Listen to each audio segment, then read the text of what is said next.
और इसके बाद आगे क्या कार्रवाई होती है ये देखना होगा। बहरहाल आगे बढ़ते हैं, बड़ी खबर का रुख करेंगे। कंबोडिया ने थाईलैंड में बड़ा हमला किया है। थाईलैंड के सैन्य स्थल पर बड़ा धमाका किया गया। कंबोडिया के हमले में थाईलैंड का सैन्य स्थल नष्ट हुआ है। 2 दिन पहले थाईलैंड की ओर से भी हमला किया गया था और एयर स्ट्राइक की गई थी। इसके बाद अब कंबोडिया के हमले में थाईलैंड का सैन्य स्थल नष्ट हुआ है। ये बड़ी खबर आपको बता रहे हैं। दोनों ही तरफ से लगातार देखिए अब हमले हो रहे हैं। पहले थाईलैंड की तरफ से एयर स्ट्राइक 2 दिन पहले की गई थी और अब कंबोडिया ने भी ये स्ट्राइक की है।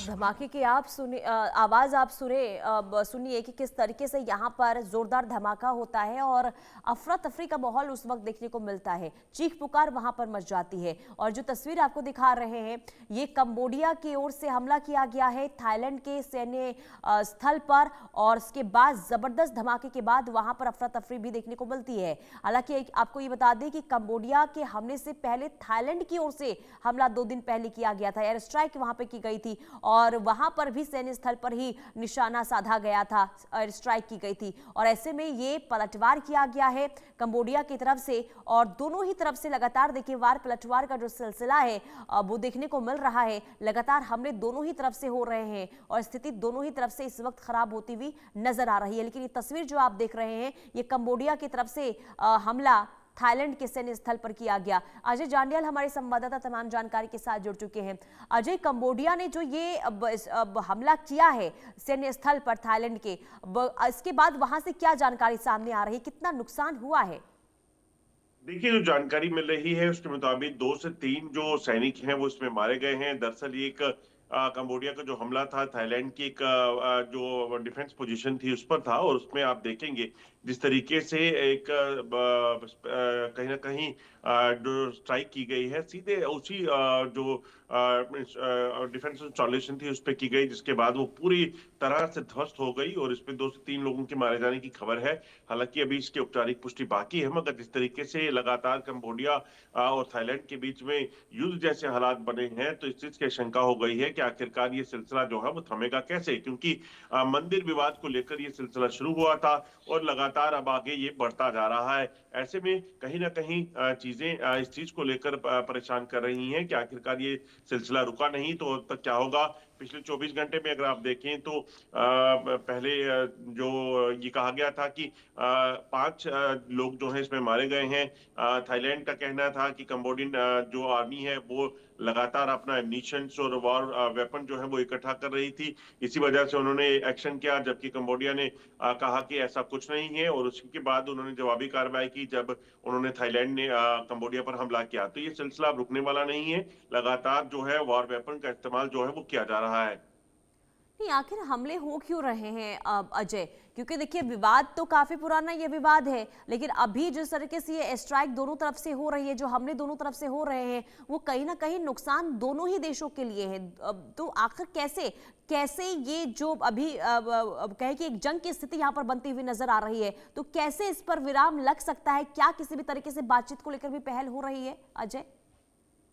देखिए, दरअसल ये विवाद जो है एक मंदिर की जमीन को लेकर है और उसको लेकर लगातार आपने देखा कि तनातनी पाई पिछले कई सालों से चल रही है। इससे पहले भी इसी तरह से एक दूसरे को एम्बुश करने का सिलसिला जो है वो दोनों तरफ से किया जाता रहा है और अब जब ये बात आगे बढ़ी तो सीधा तौर पर थाईलैंड ने अपने फाइटर जेट्स का इस्तेमाल कर जो है वहां पर स्ट्राइक कर दिया और उसके बाद ये सिलसिला जो है वो अब जवाबी कार्रवाई का सिलसिला शुरू हुआ।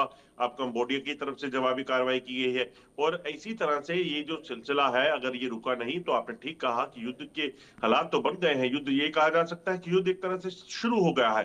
हालांकि अभी एक लिमिटेड वॉर चल रही है और अगर ये लिमिटेड वॉर जो है और ज्यादा भयानक हुई, भयावह हुई तो यकीनन आने वाले दिनों में इस युद्ध का भी कहीं ना कहीं रुकना जो है वो मुश्किल हो जाएगा, क्योंकि दोनों ही देश जो हैं उस रिलीजियस प्लेस को लेकर जो है वो अपना अपना क्लेम करते रहे हैं, जिसे लेकर इस वक्त विवाद चल रहा है। बिल्कुल। और देखिए जो आम नागरिक हैं वहाँ के, वो भी अब किस तरीके से घर छोड़ने को मजबूर हैं, वहाँ से सुरक्षित ठिकाने को ढूंढ रहे हैं। लेकिन अब डोनाल्ड ट्रंप की तरफ से क्या इस पूरे मामले को लेकर कोई प्रतिक्रिया या फिर उनका क्या कदम हो सकता है? क्योंकि देखिए सीज फायर तो हो गया था दोनों के बीच में, और एक बार फिर से हमले की जो ये तस्वीर सामने आ रही है, सीज फायर जो तोड़ा गया है, इसके बाद क्या डोनाल्ड ट्रंप के का स्टैंड नजर आ रहा है इस पूरे मामले को लेकर?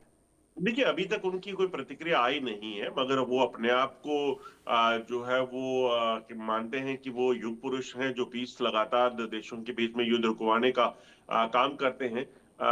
अभी आप देखें यूक्रेन के साथ और जो रशिया का युद्ध चल रहा है, उसे भी रुकवाने का प्रयास उनकी तरफ से किया गया था, उसमें कोई उनको फायदा नहीं हुआ। इसी तरह से आप देखें तो अब ये कंबोडिया, थाईलैंड का सिलसिला जो शुरू हुआ है, तो अभी देखते हैं उनकी ताजा टिप्पणी इस पे क्या आती है, मगर यकीनन जब तक ये दोनों देश जो राजी नहीं होंगे तब तक इस युद्ध का रुकना मुश्किल है, चाहे कोई भी कर ले। मगर अगर इसे जल्द इस पे कुछ ना कुछ नहीं किया गया, सीज फायर वापस नहीं करवाया गया, तो ये सिलसिला लगातार बढ़ता रहेगा। बिल्कुल। लेकिन ठीक है अजय, बहुत शुक्रिया तमाम जानकारी देने के लिए। कुल मिलाकर क्योंकि